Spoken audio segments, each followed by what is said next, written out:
हे student, कैसे आप सब। आशा करता हूँ सभी बच्चे फिट और फाइन होंगे। बच्चों, प्रीवियस के दो वीडियोज में हमने चैप्टर नंबर 11 जो हमारा फोर्स और प्रेशर दिया गया है, इसका मैंने आपको फोर्स वाला जो पोर्शन था वो कम्प्लीटली समझा दिया है कि फोर्स एक्चुअल में होता क्या है, फोर्स के टाइप क्या है ना, फोर्स का काम क्या है। वो शेप को चेंज कर देता है, वो मोशन को चेंज कर देता है, वो स्पीड को चेंज कर देता है। तो यानी कि फोर्स के बारे में हमने डिटेल में प्रीवियस के दो वीडियो में आपको समझा दिया है। तो अगर आपने वो वीडियोज नहीं देखे तो जरूर देख लेना। ऊपर आई बटन में भी आपको उसका लिंक मिल जाएगा और नीचे डिस्क्रिप्शन बॉक्स में मिल जाएगा। इस वाले वीडियो में हम लोग डिटेल में समझेंगे कि प्रेशर क्या होता है। फोर्स के बारे में आपने समझ लिया, अब आप समझो कि प्रेशर क्या होता है, इसका फोर्स से आखिर रिश्ता नाता क्या है। और इसके बाद का जो मैं वीडियो बनाऊंगा, अगला वीडियो, जिसमें मैं आपको इस चैप्टर के जो क्वेश्चन आंसर है ना, उनको एकदम सिंपल लैंग्वेज में लिखा दूंगा, नोट्स यानी कि आपके कंप्लीट करा दूंगा, जिससे आप जब याद करोगे आंसर्स को तो बहुत आसानी से आपको याद हो जाएगा। तो आइए स्टार्ट करते हैं और पढ़ते हैं प्रेशर के बारे में। एक्चुअल में प्रेशर बोला किसे जाता है। तो you have learn in class 7 that strong winds during a storm और a cyclone can blow away even the roof tops. यानी कि आपने क्लास 7 में पढ़ा है कि जब बहुत तेज तूफान चलता है तब वहाँ पर क्या होता है कि वो छत तक को, रूफ टॉप मतलब कि जो छतें होती हैं उसको भी उड़ा देता है। अगर ढलाई वाला छत नहीं है, जैसे कि कुछ होते हैं सीमेंट से ढलाई कर दिया जाता है कुछ छत को, तो वैसा नहीं उड़ेगा। जैसे अगर क्या बोलते हैं आप, सीट लगा हुआ है या फिर खपड़े लगे हुए हैं ना, तो उस टाइप के छत को क्या करता है, ये उड़ा देता है बहुत तेज अगर हवा चल रहा है तो। You also learn that wind and cyclones are caused by the difference in air pressure। और आपने ये भी पढ़ा है थोड़ा सा, इसके बारे में आपने पिछले साल पढ़ा है कि जो साइक्लोन और वाइंड होते हैं वो किस वजह से होते हैं, बहुत तेज जो चलते हैं, वो भी उनके अंदर प्रेशर रहता है। प्रेशर में जो डिफरेंस होता है ना, उसके वजह से वो आते हैं। तो is there any relation between pressure and force, let us find out. तो क्या हमारा जो फोर्स होता है और प्रेशर होता है, इसके बीच में कोई रिलेशन है क्या, कोई रिश्ता नाता है क्या भाई? तो चलो इसी के बारे में पता लगाते हैं। पहले क्या करो, आप एक कांटी लो, कांटी को पहले आप क्या करो, जैसे ये अभी सीधा रखा है ना, आप इसको उल्टा कर दो। यानी जो इसका जिस पार्ट में हम लोग ठोकते हैं उस पार्ट को आप जमीन में कर दो, टेबल में रख दो, और जो नुकीला वाला पार्ट रहता है उसको ऊपर करो और फिर उसको ठोको। तो क्या कांटी अंदर जाएगा क्या? बिल्कुल नहीं जाएगा। और फिर अब अगर आप उसी को सीधा कर दोगे, यानी कि जिसका नोक वाला पार्ट होगा, जिधर से वो अंदर जिधर से हम लोग जैसे दीवार वगैरह में कांटी को ठोकते हैं ना, तो जो नोक वाला पार्ट होगा और उसका जो फ्लैट वाला सरफेस होगा ये वाला, इसको ऊपर करो। जैसे अभी ये रखा है ना, इस पोजीशन में ले आओ और फिर उसको ठोक करके देखो। तब आप क्या देखोगे कि अब ये कांटी जो है अंदर चल जा रहा है। ताकत तो आपने पहले भी उतना ही लगाया था, फोर्स क्या था, पहले भी आपने उतना ही लगाया था और अब भी आप उतना ही लगा रहे हो। तो पहले ये कांटी अंदर क्यों नहीं गया, और जब आप सीधा करके इसको अंदर उसमें भेज रहे हो लकड़ी में, तब ये अंदर क्यों चला जा रहा है? इसका कुछ तो कुछ वजह होगा ही, नहीं तो प्रेशर तो सॉरी फोर्स जो था दोनों टाइम सेम लगा। तो ये क्या होता है कि do you get the feeling that the area over which the force is applied, for example the point end of the nail play a role in making this task easier. यानी कि आपने क्या देखा कि जब हमने इसका जो साइज था, मतलब इसका जो हमने पॉइंट था उसको जब हमने इस साइड किया, यानी कि पतला वाला नुकीना वाला जो पॉइंट होता है उसको जब हमने क्या किया, लकड़ी की तरफ किया, तब वो जल्दी आसानी से चल गया। तो इससे हम ये समझते हैं कि जो सरफेस एरिया होता है ना, सरफेस एरिया मतलब कि जो एरिया जिसमें हम लोग प्रेशर लगा रहे हैं, वो क्या करता है, इंपॉर्टेंट रोल अदा करता है किसी भी काम को आसान करने में। तो अगर हम इसको फोर्स में समझें तो फोर्स क्या होता है, सॉरी प्रेशर मतलब कि the force acting on A unit area of a surface is called pressure. यानी कि एक सरफेस एरिया में कितना हमारा फोर्स लग रहा है उसको ही हम लोग क्या कहते हैं, प्रेशर कहते हैं। अभी यहाँ पर आपको ये डायरेक्ट समझ में नहीं आएगा, अभी मैं आगे इसको एकदम डिटेल में एक्सप्लेन करूँगा तब आप समझोगे। फिलहाल आप ये समझ जाओ कि अगर हमको प्रेशर के बारे में पता लगाना है कि प्रेशर कैसे निकाला जाए, तो जितना फोर्स लगा रहे हो उसको डिवाइड दे दो कि जितना एरिया से आप क्या कर रहे हो, उसमें जितना मतलब एरिया में वहाँ पर फोर्स लग रहा है। यानी देखो, जितना बड़ा एरिया रहेगा ना उतना ही ज़्यादा आपको फोर्स लगाना पड़ेगा, जितना छोटा एरिया रहेगा उतना ही कम फोर्स में आपका काम चला जाएगा। जैसे अगर आप देखोगे कि यहाँ पर पहली नाम नहीं इसका, हाँ पहली नाम रहता है इसका, ये कॉन्सेप्ट है इस चीज़ का जो यहाँ पर आपको लिखा गया है ना, इसका ये कॉन्सेप्ट है। क्या कॉन्सेप्ट है वो समझो आप, कि I now understand why potter place a round piece of cloth on their head. यानी कि ये पहली क्या बोलती हैं कि अब मुझे समझ में आ रहा है कि जो पॉटर होते हैं वो अपने सर में इस तरीके से एक कपड़ा क्यों रख लेते हैं। देखो इसके सर में कपड़ा रहता है ना, और ये राउंड करके क्यों रखा जाता है, क्यों पता है? क्योंकि अगर वो क्या बोलोगे, अगर देखो इसको कपड़ा को अगर नहीं रखेगा ना, तो मैं को आपको डायग्राम के थ्रू समझाता हूँ, तो उसका जो सर का शेप रहेगा कुछ ऐसे रहेगा, इस तरीके से। तो यहाँ पर ना जब जितना प्रेशर पड़ेगा ना इसके सर में, यहाँ पर इस एरिया में, तो उसको ज़्यादा तकलीफ होगा। और उसी के ऊपर अगर कपड़ा रख लिया जाए तो उससे क्या होगा, सरफेस एरिया बढ़ जाएगा, इतना सरफेस एरिया हो गया। तो अब जो वहाँ पर फोर्स लग रहा है, ये सामान जो लोड पड़ा है ना, तो ये तो फोर्स अप्लाई करेगा, ये नीचे अप्लाई करेगा अपना फोर्स।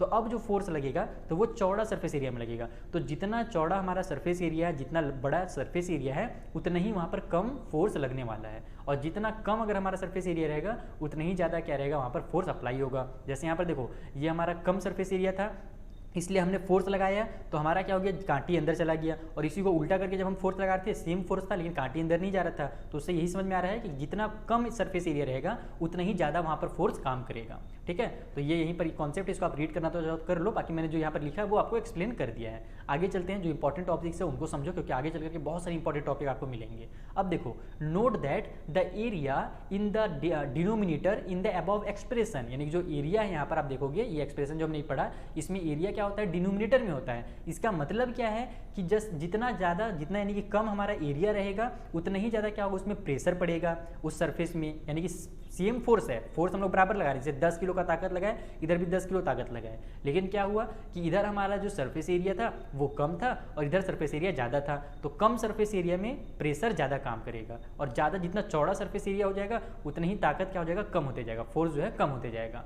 अब यहाँ पर आ जाते हैं कि can you explain now why shoulder bag are provided with broad strap and not thin strap. यानी कि अब आप क्या एक्सप्लेन कर सकते हो कि जो हम लोग बैग टांग करके स्कूल जाते हैं ना, तो वो जो बैग होता है उसका जो शोल्डर वाला जो स्ट्रैप होता है, स्ट्रैप यानी कि जो पट्टी आप कह लो उसको, जिसमें हम लोग अपने कंधे में जिसको हम लोग टांगते हैं, तो वो चौड़ा क्यों होता है, ब्रॉड क्यों होता है। वो पतला भी हो सकता था रस्सी की तरह, लेकिन पतला होगा तो जितना पतला रहेगा उतना ही ज़्यादा उसको क्या बनेगा, मतलब उतना ही कम उसको सरफेस एरिया मिलेगा, और जितना कम सरफेस एरिया मिलेगा उतना ही ज़्यादा वहाँ पर ताकत लगेगा, और ताकत लगेगा तो आपको फिर वहाँ पर हाथ में ना बहुत ज़्यादा दर्द करेगा। इसलिए वो ब्रॉड कर दिया जाता है, चौड़ा कर दिया जाता है, ताकि जो सरफेस एरिया मिले आपके शोल्डर में, आपके कंधे में जो सरफेस एरिया ज़्यादा मिले, तो ज़्यादा सरफेस एरिया मिलेगा तो फोर्स वहाँ पर क्या होगा, कम लगेगा, आपको हल्का लगेगा बैग, और आपका चोट वगैरह भी वहाँ पर नहीं लगेगा, नहीं दाग वगैरह नहीं पड़ेंगे। ठीक है, ये इसका रीज़न होता है चौड़ा देने का। उसके अलावा भी 2-3 यहाँ पर और दिए गए हैं, जैसे कि शार्प चाकू वगैरह जो होते हैं, नाइफ वगैरह होते हैं, वो शार्प क्यों होते हैं, वो सब चीज़ यहाँ पर एग्जाम्पल दिया है। तो आई होप आपको समझ में आ गया होगा कि प्रेशर क्या होता है। ठीक है, अब हम लोग चलते हैं कि जो प्रेशर होता है वो लिक्विड और गैस के थ्रू भी लगता है। जैसे अगर हम लोग किसी भी चीज़ में अगर लिक्विड डाल रहे हैं ना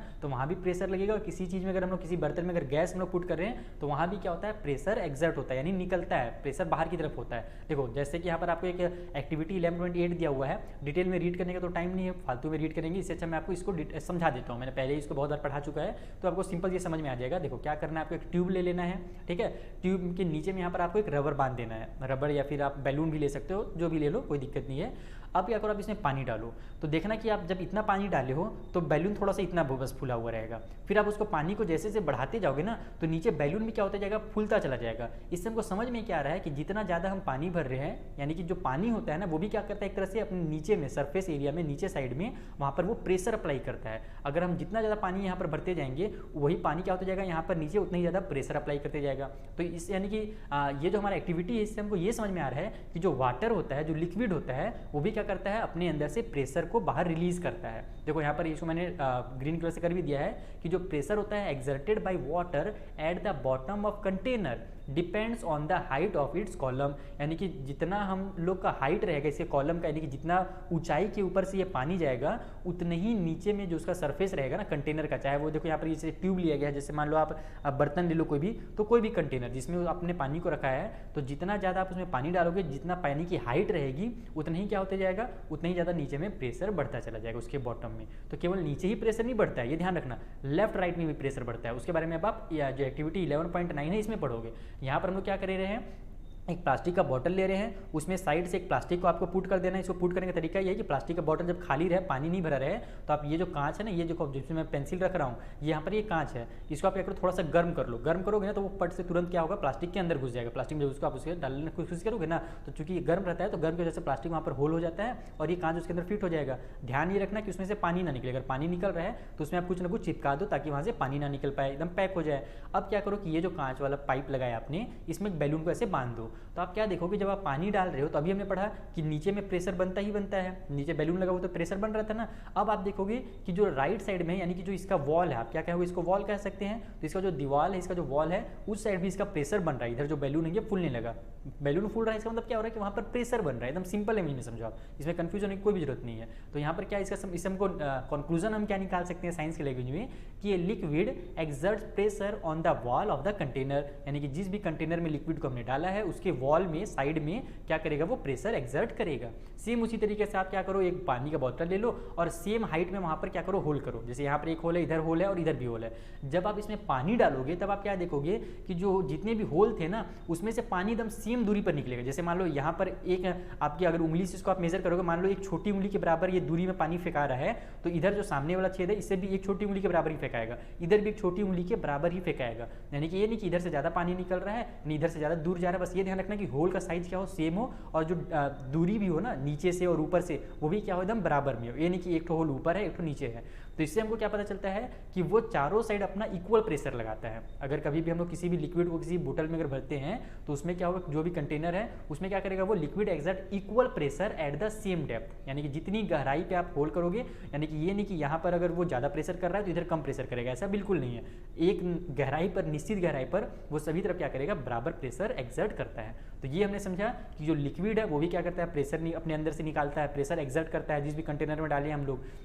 तो वही चीज़ यहाँ पर थोड़ा सा आपको क्या बोल सकते हो, डेफिनेशन के टर्म पे लिख दिया गया है कि अब आप कह सकते हैं liquid exert the pressure on the wall of the container. ठीक है, जो हमारा लिक्विड होता है वो वॉल पे क्या करता है, प्रेशर क्या करता है, एक्सर्ट करता है। एक्सर्ट यानी कि निकालना कह सकते हो आप, है ना। एक्सर्ट यानी कि आप कह सकते हो अप्लाई करना एक तरह से। ठीक है, तो ये हो गया हमारे यहाँ पर कंप्लीट नहीं हुआ है, अभी आप थोड़ा सा और इसके बारे में समझोगे। देखो अब ये बुझो भी आ गया, बुझो को भी अब याद आता है कि अरे हाँ इस टाइप से पढ़ रहे हैं तो मैंने कुछ देखा है। क्या देखा है भाई, तो I have seen fountain of water coming out of the leaking joints और होल इन पाइप सप्लाइंग वाटर। यानी कि आप देखोगे, कई बार देखोगे, हर बच्चे ने लगभग इसको अपनी लाइफ में बार जरूर देखा होगा कि पाइप कहीं अगर बिछा हुआ है पानी ले जाने के लिए, तो उसमें अगर छोटा सा भी होल हो गया है ना, तो उसमें से पानी क्या होता है, फव्वारे की तरफ ऊपर तरफ, जैसे मान लो ये पाइप है मेरा, तो इसमें से फव्वारे की तरफ पानी ऊपर क्या होता है, फेंकते रहता है। तो क्यों फेंकता है, क्योंकि जो वाटर होता है ना वो केवल सीधा नहीं जा रहा है। जैसे पानी अगर इस पाइप से अगर इधर बढ़ रहा है तो केवल आगे नहीं बढ़ रहा है, वो जो प्रेशर लगा रहा है वो ऊपर तरफ, नीचे तरफ, सब तरफ प्रेशर लगा रहा है। अब जहाँ पर होल हो जाएगा वहाँ से वो क्या होगा, पानी निकलना शुरू हो जाएगा। इसी वजह से बोला जा रहा है कि जो पानी होता है या फिर कुछ भी चीज़ जो लिक्विड है वो अपने कंटेनर के चारों साइड वॉल में, है ना, नीचे कर लो या फिर बगल में कर लो, वो क्या करता है, एकदम सेम अमाउंट में प्रेशर एक्सर्ट करता है। ठीक है, आगे चलते हैं। यहाँ पर वही बोल रहा है कि is it not due to the pressure exert by water on wall of the pipes. क्या ये वॉल के जो वाटर जो है उसके द्वारा वॉल पे, उसके पाइप के वॉल पे प्रेशर लगाने की वजह से ही क्यों नहीं हो रहा है क्या, तो बिल्कुल ये सही बोल रहा है, उसमें प्रेशर लगाने की वजह से ही वहाँ पर पानी निकल रहा है। अब आप चलते हैं एक्टिविटी, ये 11.10 है ना, यही चीज़ है ये, और जो मैंने यहाँ पर आपको समझा दिया ना ये डब्बा वाला, ये यही 11.10 का था।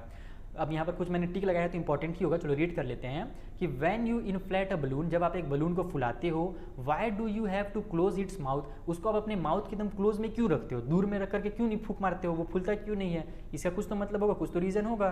तो what happen when you open the mouth of the inflated balloon, यानी कि एक फूला हुआ अगर बलून है तो उसका जब हम लोग माउथ को ओपन कर देते हैं, बंधा हुआ अगर रस्सी से है फूला हुआ, तो जब हम लोग उस रस्सी को खोल देते हैं तब वहाँ पर क्या होता है, तो जाहिर सी बात है हवा जो होगा पच से तुरंत निकल जाएगा।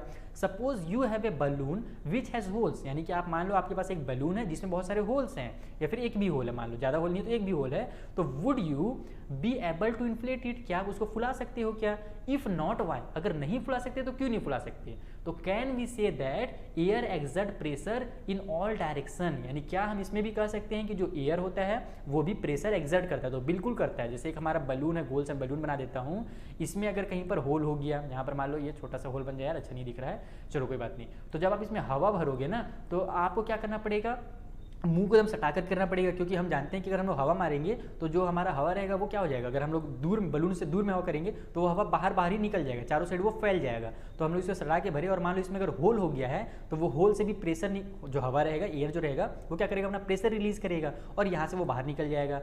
तो इससे हमको क्या समझ में आ रहा है कि जब हम लोग जो एयर होता है वो भी क्या करता है, एक तरह से प्रेशर एक्सर्ट करता है, एक तरह से क्या, वो प्रेशर एक्सर्ट करता ही करता है, जैसे लिक्विड करता है ना वैसे एयर भी करता है। ठीक है, और सभी डायरेक्शन में, अगर इधर होल है तो इधर करेगा, इधर होल है तो इधर भी हवा निकल जाएगा, चारों तरफ से हवा निकल जाएगा उस बैलून का। ठीक है, तो इससे हमको ये क्लियर हो गया कि so we find that gases too exert pressure on the wall of their container, यानी जो गैस होते हैं वो भी एक्सर्ट करते हैं प्रेशर वॉल से। ये इसका मैंने थोड़ा सा ये जो कलर कर दिया है ना, इसको आप जरूर लिख लेना अपने कॉपी में, ताकि आपको रिवाइज करने में आसानी हो। ठीक है, फेयर कॉपी में नहीं, रफ कॉपी में कहीं पर नोट्स वगैरह बना करके लिखना है।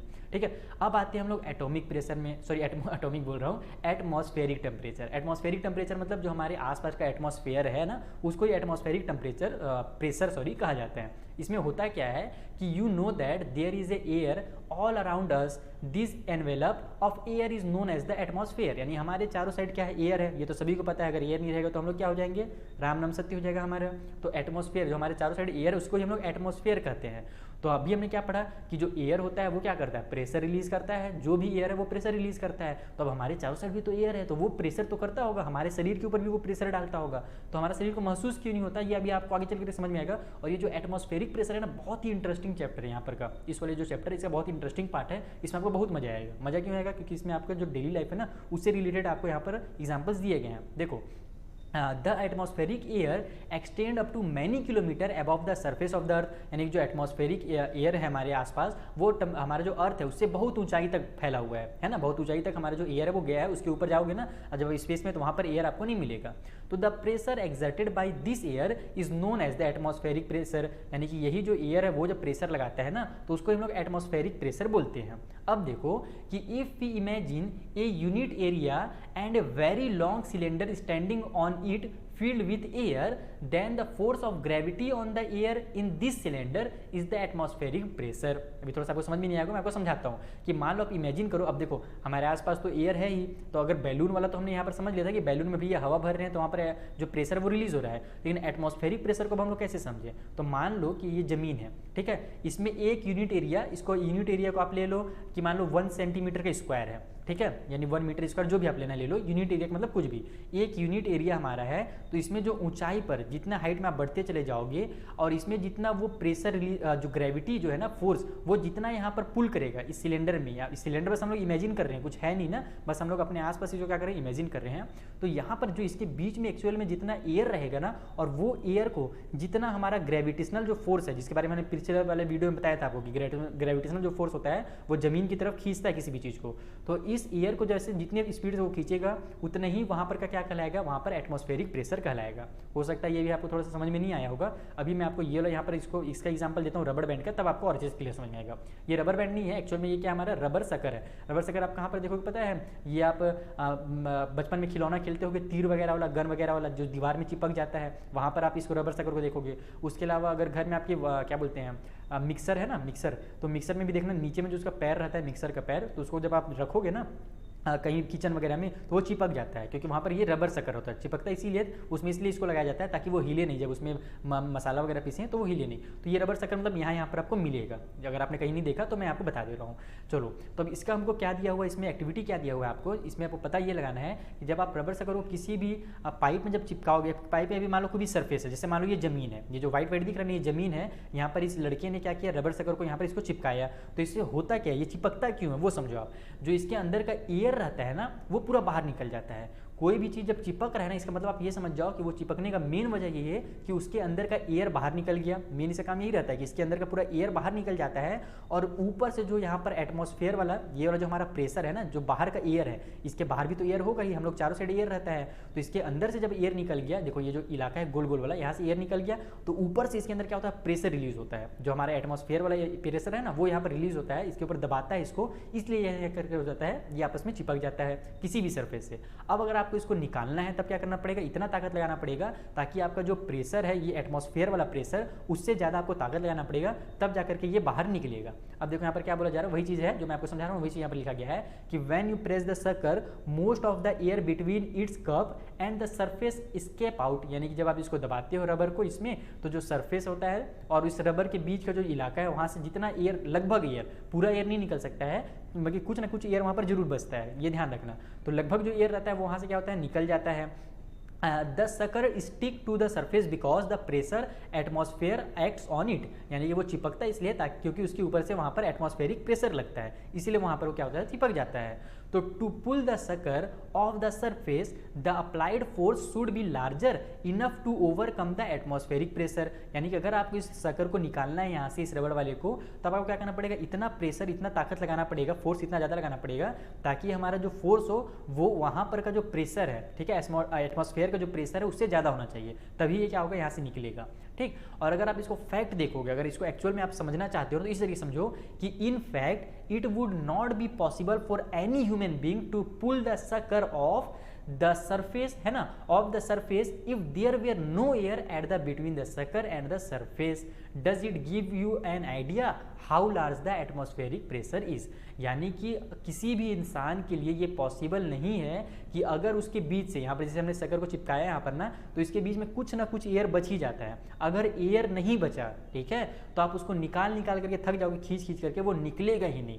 क्यों नहीं निकलेगा? देखो, निकलता इसीलिए क्योंकि उसके बीच में थोड़ा सा एयर रहता है और वो एयर ना अपने आप को एक्सर्ट करता है, ताकत लगाता है ऊपर की तरफ, और आप भी उसको ऊपर की तरफ खींचते हो तो उसको थोड़ा सा हेल्प मिल जाता है। तो जो ऊपर से एटमॉस्फेरिक प्रेशर आ रहा है ना, उससे वो लड़ पाता है और ये ऊपर निकल जाता है। लेकिन अगर उसके बीच से एकदम पूरा एयर ही निकाल दो आप, ठीक है, ये जो शक्कर है इसके बीच से पूरा एयर अगर निकल गया, तो आप कितना ही ताकत लगाओ, पूरे इंसान जो भी कितना बाहुबली भी आ जाए, खली आ जाए, कोई आ जाए, वो कितना उसको निकालना चाहे वो वहां से नहीं निकलेगा। अब आप समझ सकते हो कि सोचो जो प्रेशर होता है वो कितना ज़्यादा होता है एटमॉस्फेयर का। लेकिन अब आपको वैसा जब इतना ज़्यादा प्रेशर होता है तो हमारा सर भारी भारी क्यों नहीं लगता? हम लोग दब कहीं नहीं जाते हैं ज़मीन में, ऊपर से तो प्रेशर लग रहा है हमारे ऊपर। तो ये बहुत अच्छा है आपके सवाल है। देखो, उसी के बारे में यहाँ पर बूझो भी पूछ रहा है कि if the area of my head were 15 centimetre multiply 15 centimetre, how much force air will exert on my head. यानी कि अगर मेरा सर जो है वो 15 सेंटीमीटर लंबा और 15 सेंटीमीटर चौड़ा है ना, मान लो क्या कर सकते हो आप इसको, क्या बोलते हैं उसको मैथ में, स्क्वायर। अगर स्क्वायर के टाइप से 15 सेंटीमीटर और 15 सेंटीमीटर है हमारा, तो उसके सर में कितना प्रेशर लगेगा, एटमॉस्फेयर से कितना प्रेशर लग रहा है। तो अगर इतना है 15 मल्टीप्लाई 15 है ना,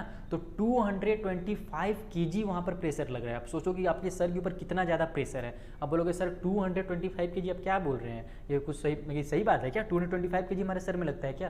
तो बिल्कुल लगता है, लेकिन हमको तो महसूस नहीं होता है। अगर 5 किलो हम लोग घर में सर में कुछ रख ले 5 kg, तो बहुत ज़्यादा वो क्या होगा, सर दर्द देने लगेगा, भारी लगने लगेगा।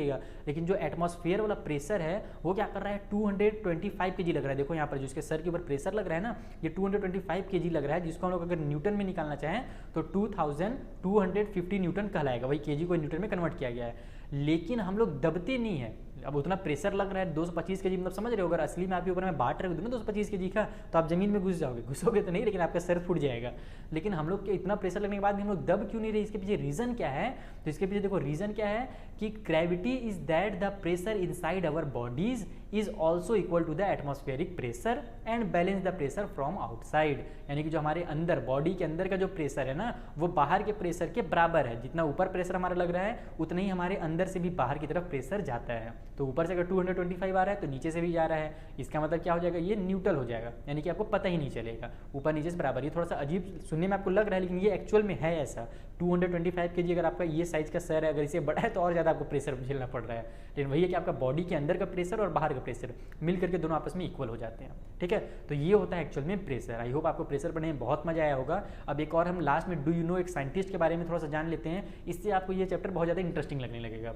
देखो, इसमें क्या बोला जा रहा है कि एक साइंटिस्ट थे, जर्मन के साइंटिस्ट थे, क्या नाम था, ओट्टो वोन गोएरिके। ठीक है, जो भी ये नाम बस मैं पढ़ दे रहा हूँ। तो ये साइंटिस्ट थे 17वीं सेंचुरी के। इन्होंने क्या किया मैं आपको समझा देता हूँ। यहाँ पर इन्होंने एक मशीन बनाया। वो मशीन का काम क्या था कि किसी भी दो चीज़ों के बीच से पूरा का पूरा एयर निकाल देता था। जैसे अभी हमने आपको यहाँ पर क्या बताया कि अगर हम इस रबर के बीच से पूरा एयर निकाल दें, जैसे ये दबता है तो इसके बीच से एयर निकल जाता है, इसीलिए ये चिपकता है, लेकिन कुछ ना कुछ एयर उसके बीच में छुपा ही रहता है अंदर में। लेकिन अगर हम लोग पूरा एयर निकाल दें तो वो फिर हम लोग फिर उस रबर को हम लोग अगर खींचना चाहें ना तो नहीं खींच पाएंगे, उसको हम लोग सरफेस से नहीं अलग कर पाएंगे। तो उसी तरीके से एक साइंटिस्ट जो थे, जो भी ये नाम है इनका, बड़ा सा नाम है ना, जर्मन साइंटिस्ट थे, तो इन्होंने एक पंप बनाया था जो क्या करता था, दो चीज़ों के बीच से पूरा एयर निकाल देता था। तो उन्होंने इसी ग्रेविटेशनल फोर्स को, ग्रेविटेशनल बोलो सॉरी, एटमॉस्फेरिक जो हमारा फोर्स है, प्रेशर है, उसको समझाने के लिए लोगों के सामने एक प्रैक्टिकल कराया। क्या प्रैक्टिकल कराया कि उन्होंने दो बॉल लिया इस तरीके से। ये क्या चीज़ का बॉल था, शायद कुछ क्या था, हॉलो मेटेलिक था, जो भी था, मतलब आयरन हो गया या जो भी था, हॉलो था, खाली था। ये जो बॉल है ना वो अंदर से खोखला है, और इधर वाला भी जो बॉल है अंदर से खोखला है। ठीक है, तो इसके बीच में जब ये खोखला था अंदर से, तो इसको दोनों को आपस में उन्होंने ज्वाइंट किया, और मशीन जो उन्होंने बनाया था, जो भी उन्होंने इन्वेंट किया था मशीन, उस मशीन का यूज़ करके इसके अंदर से पूरा एयर निकाल दिया। अब आप समझ जाओ कि पूरा एयर निकाल दिया, इसका मतलब वो चिपक जाएगा बाहर से। इसका इधर से भी फोर्स पड़ेगा, इधर से भी फोर्स पड़ेगा, ऊपर से भी फोर्स पड़ेगा, नीचे से भी फोर्स पड़ेगा, हर तरफ से क्या होता है, फोर्स पड़ता है। मेन आपको ऊपर से करो, नीचे से अगर नहीं भी पड़ रहा है, नीचे से भी पड़ता है, बाकी ऊपर से एकदम चारों साइड, तीनों साइड से फोर्स पड़ रहा था। ठीक है, और अंदर से चूंकि अब एयर निकल गया, इन दोनों बॉल के बीच का जो एयर था, आधा बॉल है, ये एक बड़ा सा बॉल नहीं है, ये आधा इधर था आधा इधर था, दोनों को चिपका करके इसके अंदर से एयर निकाला गया। तो अब क्या हुआ कि इतना ज़्यादा वो चिपक गया, अब एयर देखो एक भी नहीं उसके अंदर, क्योंकि उन्होंने मशीन बनाया था इसी काम के लिए कि ताकि पूरा एयर निकाल दे। तो इधर इधर उन्होंने क्या किया, 8 घोड़ा लोग को, हॉर्स लोग को बांधा, और इस साइड भी 8 हॉर्स को उन्होंने बांध दिया, और दोनों साइड से जो घोड़े हैं वो उस बॉल को खींचने की कोशिश की ताकि वो दोनों बॉल क्या हो जाए, अलग हो जाए। लेकिन उन 8 और 8 ये 16 यानी 16 जो घोड़े थे मिल करके भी वहाँ पर उस जो बॉल था उसको अलग नहीं कर पाए। तो इससे आप अंदाज़ा लगा सकते हो कि जो एटमॉस्फेरिक प्रेशर होता है ना वो कितना ज़्यादा होता है। बस ये हम लोग एटमॉस्फेरिक प्रेशर से इसलिए बचे हुए हैं क्योंकि हमारे अंदर का जो प्रेशर है ना वो बाहर के प्रेशर को न्यूट्रल कर देता है, ठीक है। नहीं तो हम लोग भी इसी तरीके से चिपक जाएंगे, ज़मीन में उठ ही नहीं पाएंगे। क्लियर है। तो ये हो गया हमारे यहाँ पर चैप्टर कंप्लीट। आई होप आपको समझ में आ गया होगा पूरा का पूरा चैप्टर। मैंने 3 वीडियो आपके लिए एक्सप्लेन कर दिया है। अगर आपको कुछ भी डाउट है मुझसे कमेंट बॉक्स में पूछ सकते हो, इंस्टाग्राम में ऐड कर सकते हो, इंस्टा में है ना, ईमेल में किसी से भी पूछ सकते हो मुझसे कोई भी डाउट हो तो।